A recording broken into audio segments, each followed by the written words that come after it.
Oke, video ini dibuat untuk memenuhi tugas ujian akhir semester mata kuliah pengantar ilmu budaya.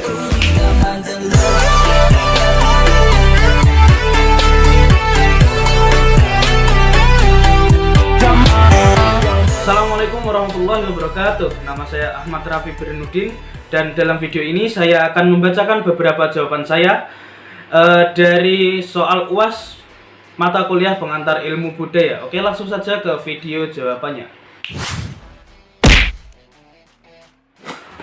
Pada masa COVID-19 ini setidaknya muncul beberapa hal baru yang sebelumnya tidak ada dalam masa sebelum sekarang. Misalnya seperti pekerjaan, yaitu petugas penguji COVID di lab, petugas pengasuh COVID-19, petugas pelacak kontak, dan petugas pengukur suhu. Untuk perilaku setidaknya muncul beberapa yang alhamdulillah positif, yaitu kepedulian kesehatan semakin meninggi, pola hidup sehat seperti cuci tangan setiap 20 detik sekali menggunakan sabun, tidak sembarangan menyentuh muka, menggunakan masker saat sakit dan di tempat umum, menjauhi kontak langsung dan beristirahat dengan cukup, serta makan makanan yang bergizi. Untuk benda setidaknya ada beberapa yang sering muncul pada masa seperti sekarang, yaitu hand sanitizer, masker wajah kain, face shield, dan alat pelindung diri untuk para medis. Oke, next. Sudah beberapa bulan pandemi COVID melanda seluruh dunia. Nyatanya, penduduk di lebih dari 170 negara termasuk Indonesia mengalami masalah yang sama. Lalu, apakah tatanan dunia bisa berubah karena pandemi ini? Tentunya bisa. Bahkan sebelum pandemi ini berakhir, pandemi ini tidak hanya membuat ekonomi global jatuh, namun juga memperlambatnya. Dampak pandemi ini juga bisa merubah tatanan dunia, terutama pada rantai pasok global. Perang dagang akan mulai terjadi ketika salah satu negara bangkit dari pandemi ini dan bisa saja menguasai ekonomi dunia dan membuat tatanan baru. Tidak hanya dari segi ekonomi, namun sosial, budaya, dan agama juga ikut terpengaruh. Dari mulai kebiasaan, tradisi, dan lain-lain tentunya akan berubah dan beradaptasi sesuai dengan keadaan seperti sekarang. Oke, next.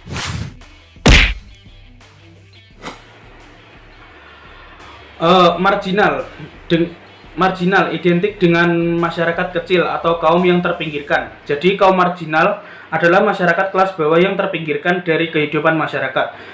Contoh kaum marginal antara lain pengemis, pemulung, buruh, petani, dan orang-orang dengan penghasilan pas-pasan atau bahkan kekurangan.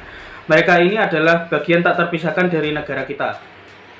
Di era situasi dan kondisi seperti saat ini, kaum marginal secara umum adalah masyarakat terpinggirkan karena miskin, gelandangan, kaum buruh, anak jalanan, dan lain-lain. Penyebab mereka terpinggirkan karena tekanan ekonomi, sosial, budaya, politik, dan kadang juga pengaturan maupun kebijakan pemerintah.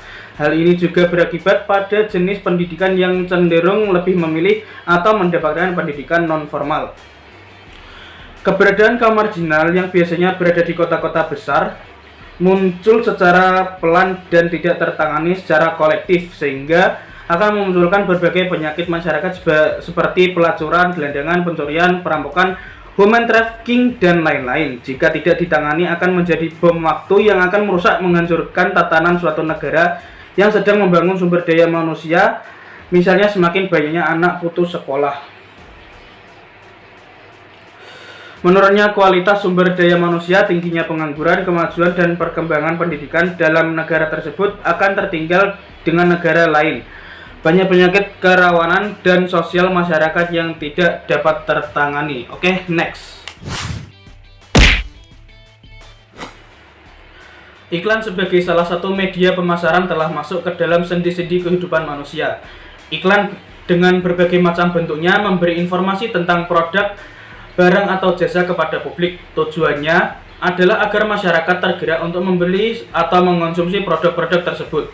Iklan memberikan rasionalisasi yang membenarkan orang untuk tidak sayang mengeluarkan banyak uang dalam berbelanja. Dalam peran dan fungsinya itu, iklan banyak menggunakan citra-citra yang dipresentasikan semenarik mungkin guna meningkatkan penjualan. Apabila kita cermati, dalam iklan sosok wanita amat sering muncul sebagai citra tambahan dalam suatu iklan. Selama ini media massa gencar menggunakan wanita sebagai objek atau simbol penawaran barang dan jasa, sehingga antara media massa dan wanita adalah dua hal yang selalu berkaitan. Pada umumnya, penggambaran wanita dalam media massa diwarnai oleh stereotip dan komoditisasi alias penglaris produk. Hal tersebut dapat dicermati dari iklan yang banyak menggambar sosok wanita hanya dari aspek kecantikan, kemolekan, dan keindahan tubuhnya saja. Misalkan saja iklan korset. Hanya dengan digunakannya para selebritis papan atas, hal ini seakan-akan iklan korset tersebut mempunyai makna dalam benak konsumen sebagai rahasia tubuh indah para bintang. Jadi dengan hal ini, para konsumen akan lebih tertarik untuk membeli produk tersebut. Oke, next. Parolin muncul akibat penggunaan langue. Di desa saya sering diadakan berbagai acara. Terkadang Pak RT memberikan sambutan kepada para warga.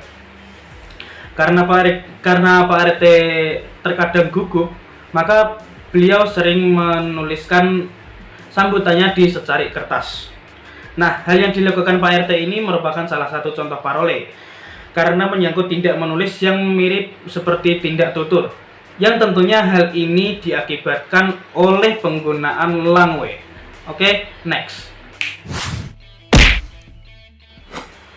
Sekarang ilmu pengetahuan sudah sangat maju dan tidak terhenti. Ditambah lagi dengan keadaan pandemi seperti ini, manusia dibatasi bertemu dengan manusia lain. Dengan adanya teknologi, manusia dapat berbicara dengan manusia lain tanpa harus berpindah tempat, yaitu dengan fitur telepon. Namun kini telepon dirasa sedikit kuno dan kurang asik karena hanya menampilkan suara. Kini telepon mulai digantikan dengan fitur video call. Video call bisa menampilkan gambar yang bergerak dan bersuara. Dengan video call dapat melihat ekspresi orang lain dan suaranya secara bersamaan. Hal ini secara tersirat menyimpulkan bahwa tidak semua bisa dicapai dengan teknologi modern. Melihat dan merasakan ekspresi tidak bisa digantikan dengan teknologi. Peran manusia tidak tergantikan dengan teknologi. Teknologi hanya membantu manusia menyalurkan kemanusiaannya. Tetapi dengan adanya video call dirasa masih kurang dan tidak bisa mencapai kepuasan seperti bertemu langsung. Peran teknologi di sini adalah menciptakan kendaraan yang bisa memindahkan manusia dengan cepat dan efisien. Teknologi tidak bisa menggantikan peran manusia dan tidak bisa mengganti budaya. Kini manusia dan budaya disupport oleh teknologi. Budaya tradisional di tempat-tempat jauh bisa dipindahkan dengan cepat ke kota besar, tidak seperti dahulu yang harus mendatanginya terlebih dahulu. Hal ini bukan kemunduran dari modern, akan tetapi memang teknologi tidak bisa mencapainya, karena teknologi tidak berperasaan dan manusia adalah makhluk sosial yang membutuhkan orang lain. Oke, next. Feminisme yang diperjuangkan di Indonesia adalah feminisme yang menuntut kesetaraan antara laki-laki dan perempuan. Alasan saya, jika melihat sedikit ke masa lampau, sudah menjadi pengetahuan umum bahwa gerakan feminisme pertama di Indonesia adalah perjuangan R.A. Kartini agar kaum perempuan diberikan hak untuk menempuh pendidikan layaknya kaum laki-laki.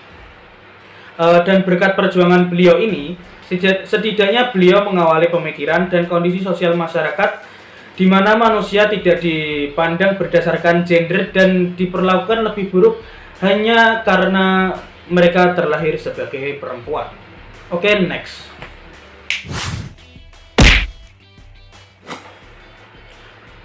Istilah Orientalisme secara umum dimaknai sebagai pola pikir Barat terhadap dunia Timur yang secara lengkap didefinisikan Ahmad Abdul Hamid Nguro sebagai kajian akademis yang dilakukan bangsa Barat yang kafir tentang Islam dan umat Islam dengan segala aspek baik mengenai akidah, syariat, pengetahuan, kebudayaan, sejarah, aturan dan pengaturan, hasil bumi dan potensinya dengan tujuan untuk merusak dan mengotori citra Islam, menimbulkan keraguan kepada kaum muslimin akan kebenaran dan kepercayaan mereka terhadap ajarannya, menyesatkan mereka dari jalan yang dianjurkan dalam syariatnya.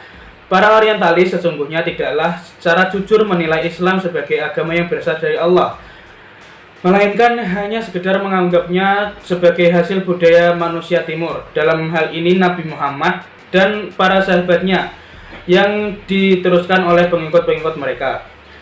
Sedangkan oksidentalisme adalah gerakan orang timur yang mengkaji tentang keilmuan barat dengan sudut pandang timur yang sifatnya netral dan berupaya mengakhiri hegemoni orientalisme dan mengembalikan status timur dari sekedar monumen yang dikaji menjadi manusia yang mengkaji. Lebih dari itu, oksidentalisme juga menjelma sebagai ilmu pengetahuan akurat yang membentuk peneliti yang mempelajari dan menyelami peradaban dengan kacamatanya sendiri dan mengkaji peradaban lain secara lebih netral, tidak seperti yang dilakukan Barat terhadap peradaban lain. Dengan oksidentalisme, manusia akan mengalami era baru yang menampilkan rasialisme sebagai penyakit yang harus dimusnahkan, yang selama ini terpendam dan menjadi borok nafas peradaban yang dihembuskan bersama kesadaran Eropa. Oksidentalisme idealnya diharapkan mampu membentuk sosok bangsa timur yang mengenal dirinya, mengenal agamanya, tradisi intelektual secara mendalam dan menyeluruh. Oke, next. Ketika masih SMA dulu, saya memfavoritkan beberapa guru. Yang menjadi favorit saya adalah guru mata pelajaran Al-Quran Hadis. Beliau namanya adalah Pak Sukar. Seperti ini fotonya. Beliau ini baik, suka mendoakan murid di sekolah, tidak pernah telat masuk kelas, jarang tidak mengajar, dan yang menjadi poin plus itu beliau suka main ke rumah murid untuk sekedar bersilaturahmi dan mengenal keluarganya lebih dalam. Intinya beliau ini orangnya sangat baik dan teladan bagi seluruh murid. Itulah kenapa saya memfavoritkan Pak Sukar. Oke, next. Oke. Dalam pembelajaran PIB ini sebenarnya sudah menyenangkan karena kita harus berdiskusi tentang materi yang disampaikan oleh Ustadz sendiri. Jadi terdapat banyak pemikiran-pemikiran mahasiswa lain yang belum tentu terpikirkan oleh saya. Tapi dengan sistem seperti ini, mungkin ini karena salah saya sendiri, tapi saya berpikir itu tidak bisa terlalu cepat. Jadi saya kurang bisa mengikuti pembelajaran PIB ini.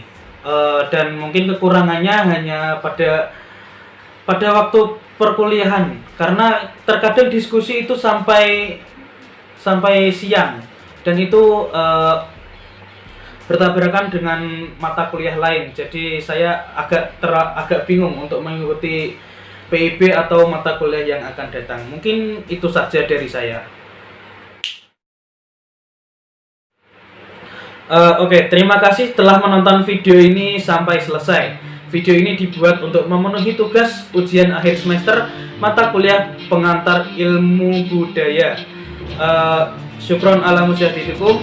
Akhirul kalam, wallahu muwaffiq ila aqwamit thoriq. Wassalamualaikum warahmatullahi wabarakatuh.